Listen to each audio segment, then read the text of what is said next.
Welcome, humans, and any celestial body else out there listening. This is Curious Minds, Infinite Answers. I'm your host, Courtney Christine Koskin. This podcast, simply put, is a mix of human curiosity and how, with the help of AI technology, curious minds can get the answers we seek. Let's get mind-bending and plunge deep beneath the surface of our everyday thoughts. Let's begin. Welcome back to Curious Minds, Infinite Answers, where we explore the mysteries that fuel our imaginations and challenge our perceptions of reality. In today's episode, we dive into one of the most fascinating and enigmatic aspects of the human experience: dreams. Most people have them. Some say they don't, or at least they don't remember them. So, are they just images of what we've directly or indirectly observed throughout the day coming to life while we sleep? Or could they hold the key to unlocking other dimensions of existence? Could our minds, while dreaming, become gateways to realms beyond the physical world? Let's explore the science, the mysticism, and the possibilities. But first, let me ask you this. Okay. Have you ever questioned the wind? Whether it exists? I mean, you can't see it, but by definition and what we've come to learn the wind is, you can feel it, sometimes even smell it, or hear it, singing through forests and trees. So, with that particular example as my setup here, have you ever thought to question what the mind is? Because similarly, we can't see our mind. We have brains, we've seen the brain, we know it exists, but we constantly refer to our minds. We don't say, I changed my brain, or I've made up my brain, or I'm working on opening up my brain. That would all be really weird. But what's the difference between the mind and the brain anyhow? And how did the idea of the mind ever even come to be?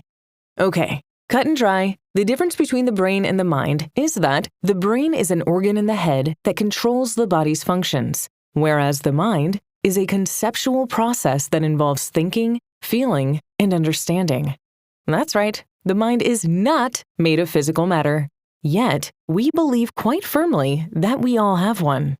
Okay, so let's submerge a little deeper. Where did this invisible, non-physical part of us come from? The concept of the mind originated in ancient philosophical discussions with early Greek thinkers like Plato and Aristotle, who explored the nature of the soul and its relationship to the body, essentially laying the groundwork for the idea of the mind as a separate entity, capable of thought and consciousness. This idea evolved over time through further philosophical and scientific inquiry, with the understanding of the brain playing a crucial role in modern interpretations of the mind. Here are some key points to consider regarding the origin of the quote-unquote mind concept. We'll start in ancient Greece, as was just briefly stated, with philosophers like Plato, who believed the soul, comparable to the modern concept of mind, was immortal and separate from the body, while Aristotle argued that the mind was a function of the body, essentially describing mental abilities as a way of talking about psychological powers. Interesting. The concept evolved because, as science progressed, the understanding of the brain became more refined, leading to the association of the mind with brain activity and the study of consciousness. René Descartes, a prominent figure in the mind-body problem. Descartes proposed the idea of a dualism, where the mind and body are distinct entities interacting through the pineal gland. The pineal gland being that tiny endocrine gland in the middle of your brain that helps regulate your body's circadian rhythm by secreting the hormone melatonin. People often refer to the pineal gland as the third eye because, like your eyes, it responds to light and darkness. Moving on to the modern perspective, today, the concept of the mind is largely understood as a product of the brain's complex neural processes, with research in neuroscience continually exploring the mechanisms behind consciousness and cognition. And for those of us who used to know the difference but might need a little refresher, cognition is the mental process of thinking, learning, remembering, and being aware of one's surroundings. It's the ability to perceive and react, process and understand, store and retrieve information, make decisions, and produce appropriate responses. Consciousness is complicated because it's subjective and unique to each person, and it's constantly changing. It can be defined by awareness, the state of being aware of and responsive to one's surroundings, including thoughts, memories, feelings, sensations, and environments. It can be defined by the waking state, the state of being awake and having normal mental powers. It can be defined by self-awareness, the awareness of one's own mental states and those of others. And finally, it can be defined by experience. The totality of experiences, including thoughts, feelings, and perspectives of the self. I suppose it's up to our own conscious minds to decide. All right, now consider all that has just been said as our building blocks for the rest of the episode. How are we to understand dreams and the possibilities if we don't quite understand first the mind and conscious or unconsciousness that create them? Shall we? The nature of dreams. Dreams are a universal human experience. On average, we spend about 6 years of our lives dreaming. Most dreams occur during REM sleep, a phase where our brain is incredibly active, and our body enters a state of temporary paralysis. Dreams often feel chaotic, symbolic, or even nonsensical, but they can also be vivid, emotional, and deeply meaningful. Note that alcohol can disrupt the standard patterns of REM sleep, causing you to spend less time in this crucial phase. This makes you more likely to experience vivid dreams and nightmares that make you anxious or agitated. And without adequate REM sleep, you may also feel groggy and irritable. So consider not drinking before sleeping and finding out what inside and through the mind connections could take place. Dreams have been linked to problem solving, creativity, and even profound personal insights. Some say they could also serve as a bridge to dimensions beyond our own. Let's get some scientific perspectives. The neuroscience of dreams. From a scientific standpoint, dreams are thought to be a byproduct of brain activity as it processes information, consolidates memories, and organizes emotions. However, some neuroscientists speculate that the unique state of consciousness during REM sleep might allow the brain to tap into deeper layers of reality. Could these altered states be windows to dimensions beyond the three-dimensional world we perceive when awake? Quantum consciousness. Physicists like Roger Penrose or Stuart Hameroff propose that consciousness itself may operate at a quantum level. If true, it could mean that our minds are not bound to physical reality. Dreams, as highly subjective experiences, might represent moments where our quantum consciousness connects to other dimensions or fields of existence. Imagine your brain as a radio, and dreaming as the moment it tunes in to a new frequency, briefly connecting to realms beyond our understanding. In other words, the dream state is often seen as a time when the conscious mind is less restricted.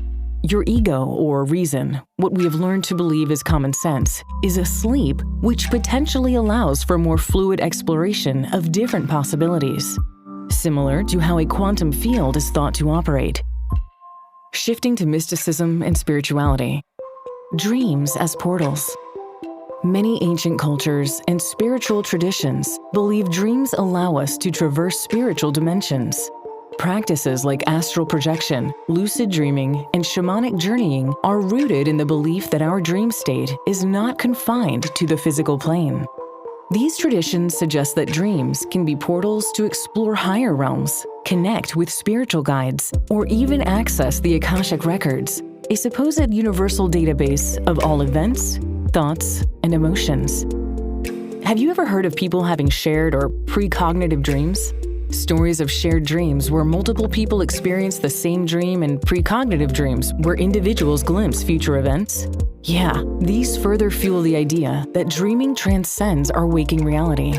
It makes you wonder if these phenomena are evidence of a collective unconscious, as Carl Jung theorized, where something even more profound is happening, like tapping into alternate dimensions of time and space.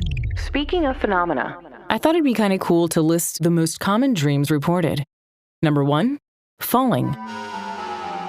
Often jolting you awake just before or at the moment of impact.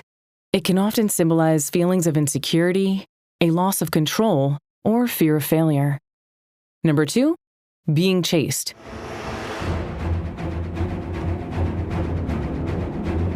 One source states, being chased in a dream may symbolize how you deal with fears, stress, or various situations in your waking life.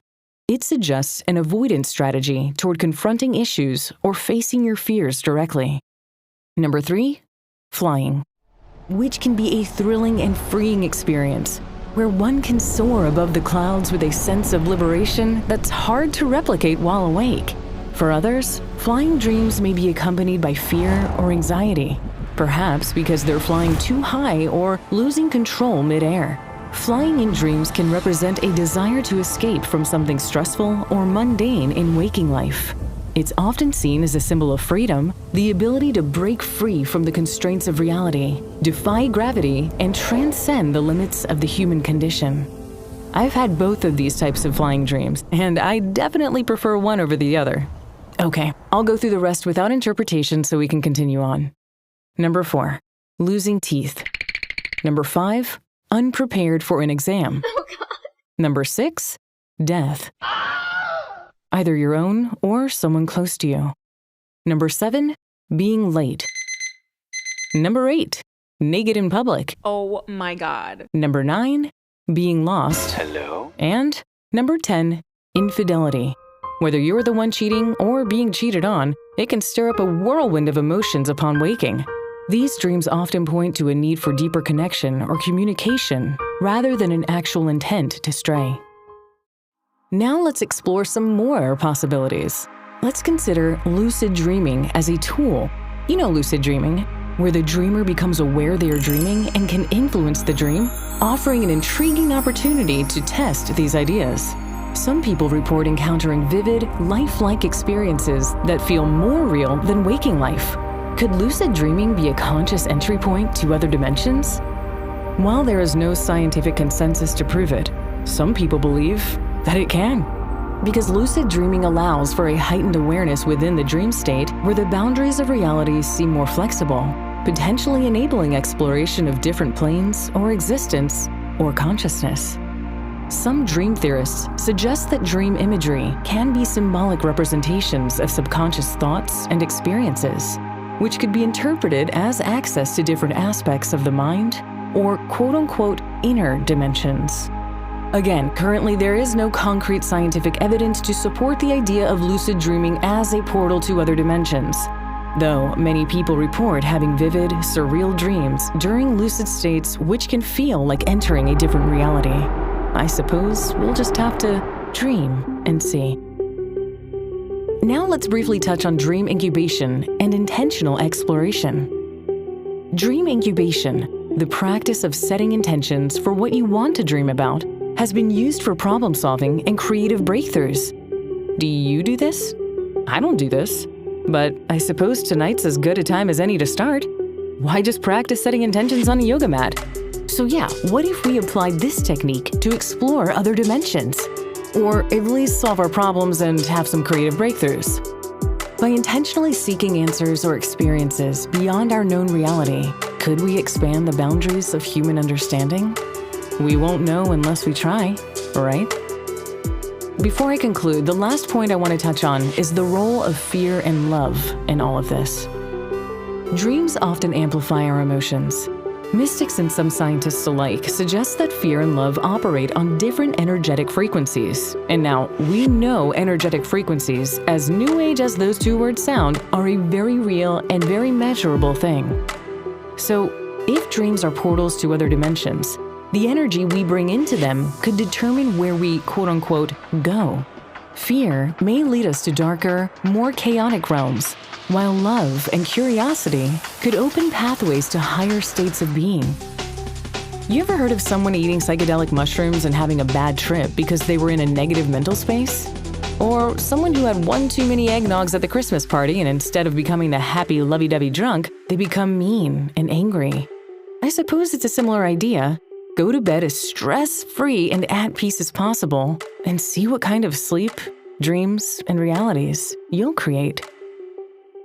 This all aligns with the idea that not hate, but fear is the opposite of love and a barrier to growth. Could dreams help us confront and transcend our fears, allowing us to access these elevated states? Perhaps so.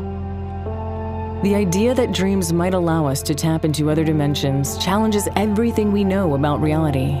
Whether through the lens of science, spirituality, or personal exploration, the potential is awe-inspiring.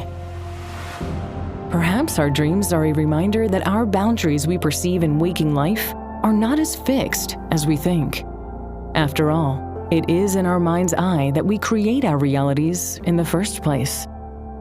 Remember the very end of the movie Inception? Oh man, that's a good dream movie to watch again. Anyway, tonight, as you close your eyes and drift into the unknown, ponder this. What if your dreams are more than just dreams? What if they are keys to unlocking the infinite potential of your mind, connecting you to something far greater than your third-dimensional self? Consider, it is in fact in everyday life that we inhabit a space of 3 dimensions, a vast cupboard with height, width, and depth, well known for centuries. Less obviously, we can consider time as an additional 4th dimension, as Einstein famously revealed. But just as we are becoming more used to the idea of 4 dimensions, some theorists have made predictions wilder than even Einstein had imagined. String theory intriguingly suggests that 6 more dimensions exist, but are somehow hidden from our senses. They could be all around us, but curled up to be so tiny that we have never realized their existence. But let me pause there for now. I'm planning on diving into this part deeper next week and asking how many dimensions might exist beyond the 3 spatial dimensions we perceive. What evidence could support the existence of extra dimensions? And how could we potentially detect or interact with other dimensions if they do exist? For now, stay curious, dream boldly, and join me next time on Curious Minds, Infinite Answers.